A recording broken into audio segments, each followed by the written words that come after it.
ఈ సోంపు గింజల తాలూకు ప్రత్యేకతల్ని ఈ వీడియోలో మనం తెలుసుకుందాం. ప్రధానంగా లాలాజలంలో నైట్రేట్ కంటెంట్ని ఇది పెంచుతుంది.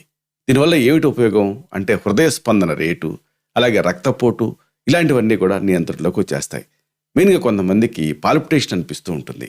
అలాంటి వాళ్ళకి ఇది సోంపు అనేది ఒక మంచి ఆహార ఔషధం కింద పనిచేస్తుంది. ఆ పాల్పిటేషన్ సమస్యను తగ్గిస్తుంది. ప్రధానంగా రక్తపోటును కూడా ఇది నియంత్రిస్తుంది. హై బ్లడ్ ప్రెషర్ ఉన్న వాళ్ళు సోంపును తీసుకుంటే మంచి ఫలితం కనిపిస్తుంది. అలాగే అతి ముఖ్యమైన మరొకటి ఉంది, అజీర్ణం, మలబద్ధకం ఇలాంటి సమస్యల్ని ఇది దూరం చేస్తుంది. ఇక వాతపిత్త కఫాలనే 3 బయోరెగ్యులేటింగ్ ప్రిన్సిపల్స్ ఉంటాయి.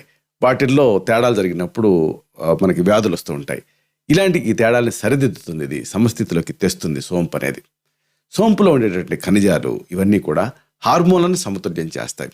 అంటే ఫిమేల్స్కి కూడా ఇది ఎంతో మంచిది. అలాగే